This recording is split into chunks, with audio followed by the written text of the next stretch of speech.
And welcome, race fans. Look who we have here, a special guest, the spotter for the number 42 Target Chevrolet. Did I get that all right? That's right. And driver Juan, Pablo, Montoya, our friend Tab Boyd. And we finally got you in here to the studio to talk about this crazy, well, first of all, talk about a crazy Daytona. Oh, yeah. I mean, talk to me about this two-car draft and what you had to do as a spotter that was so different in this race. We, man, it was crazy. Just plain out crazy to start with. We saw a little bit of this in the test, the two-car draft, the new asphalt. People, we went down there during the test to run single-car runs. Well, we discovered some people are drafting, bump drafting all the way around the place. We saw a little bit at Talladega last year, people pushing to the front, and then they'd have to unhook. But with the new asphalt and this new style car and just being smooth out there, they're able to stay locked up all the way around. So we saw a little bit of this evolve around the test, and then we get back for the race, and that's all it is, bump drafting. Now, the spotter job's always hectic. Yeah. Right? I mean, it's not a low-key sort of sit back and relax type especially job. at Daytona. I mean, But- it's always been kind of. But this just took it to a whole new level. Yeah, at Daytona and Talladega, the draft is so important. You have to have somebody to run with. Well, now you can run with anybody you want, but you better be touching, and you have to literally be touching and pushing each other. And it's like you turn on the afterburners and they take off. Whenever cars come unhooked, it's like you shut the engine off. So we had to learn that quick, and a little bit in practice. We didn't practice much because you never want to take much of a risk of tearing up your Daytona 500 car. So we had to learn quick when it came time to race in the 150s. It almost seemed like the guy in front steering and the guy behind is the engine. Yeah. So your guy, if he's pushing, can't really see anything. Can't see anything, and I kind of took for granted that they could see around a little bit through the window and maybe down the left side. And Juan's going down the back straightaway. He said, "Listen, I can't see anything. You got to let me know if we're catching people. You got to let me know if I'm in second, because I don't know if I'm 20th or running second if he's pushing somebody." There's times they just slicing through the field and he has no idea what position Just he is. following the guy he's pushing. And we're running third or fourth, and he's saying, "How many people's in front of me?" I was like, "Well, you're fourth, and you have a group 5 car lengths ahead." And he said, "Well, let me know." And it turned into just letting him know how far they are to which lane the guy's going to take. So you're having to tell him which lane, if the guy that's leading is going to pass high, going to pass low, if you're catching slow cars. Because he needs to stay square. Yeah, he needs to stay square, so he's got to be ready for a move so that he can snake through there, because if the lead guy makes an aggressive move and you come unlocked, you're that far behind. So there's a lot of paying attention there. Well, and how's he getting that communication? I mean, is the other guy's spotter talking to you and then you're talking to him? The main thing is the person you're running with, you had to get with them. Like before in a draft, you could kind of lean over and give a hand signal or like, let's line up and go.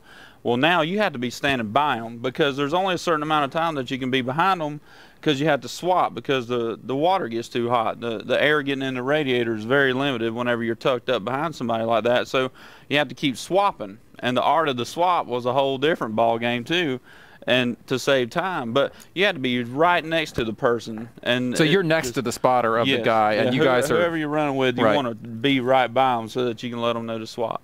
Now, it also seemed like one of the key moments or the key problems that you have with this is it didn't take much to turn from pushing a guy forward to pushing him sideways. Yeah, we learned that twice. Yeah. Some of the guys with damage, and even cars with no damage, if the bumpers didn't line just up, you could hit them a little too solid and get spun. And we even got spun out, and I mean, we didn't get mad or nothing. It's just part of it. I mean, you are literally pushing or getting pushed all day long, and we just spun out a couple times. Juan didn't get mad? No, not at all. Remarkably calm. He had to calm me down a couple times. At some point, you're just like, that's just the luck of the draw. It is. Now, the other thing is, you know, if you weren't touching someone, or if you had to swap, you could have a situation where you were getting caught at 10, 20 miles an hour. Oh, yeah.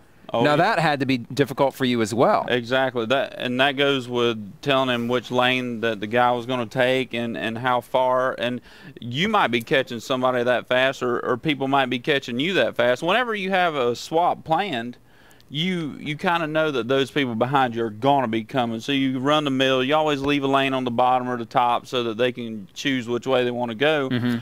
But if somebody else does a swap and you're not expecting it, you have to dodge them. I mean, and you're literally going 15, 20 miles an hour faster at sometimes, and you have to just dive to the bottom, and that's some of the information you just have to relay. You have to kind of keep your eye out for people talking and say, okay, this group that's 10 car lengths ahead of us is about to swap. Be ready to make a move to the bottom. And they just go to the bottom, and they're swapping, and then you're flying by. How do you keep all this straight, dude? I mean, seriously, it's like an air traffic controller with too many planes in the air. The Daytona 500 was the busiest race I've ever done in my life, and probably been spotting for 7 or 8 years now.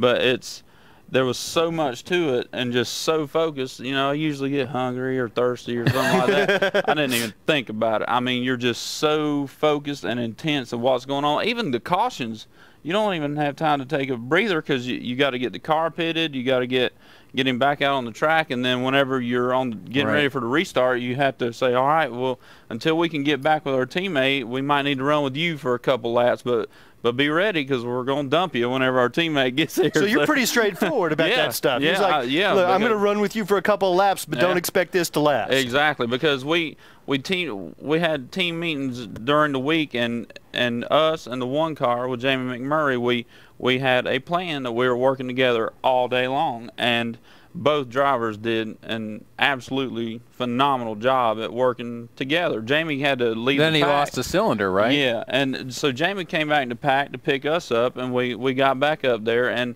it was great teamwork, but there was situations where he had to run with a couple people, and whenever he had to fall back, he said, look, dude, I got to go get my teammate, and he left them. And so you have to be straight up with everybody, where before, say, oh, yeah, we'll run with you, but it wasn't a big deal because there was 20 or 30 cars there to swap. Well, now, if you're the odd man out, you're in going bad back shape. in a hurry. So you're talking, you can talk to your driver, you can talk to your crew chief, you can talk to other spotters. I mean, how many different people were you sort of in regular you were telling us you communication had with? 4 radios going? Yeah, I have 4 radios that I wear every week, but what made it this week unique is I was able to listen to Jamie or anybody. I had every race car programmed into my radio, so that if we got with somebody that was unexpected, I could listen to them until I got with the guy. But honestly, it got to be too much, and I turned it back to our town, because you're trying to spot and you're trying to keep him clear on restarts and just the mayhem of that going on, and then you have those guys talking in this ear, and it's like, just everybody hush, and you turn it down and just get back to what you're doing and try to get back. Rowdy.com. Say it like it is. Say what like it is? Rowdy.com.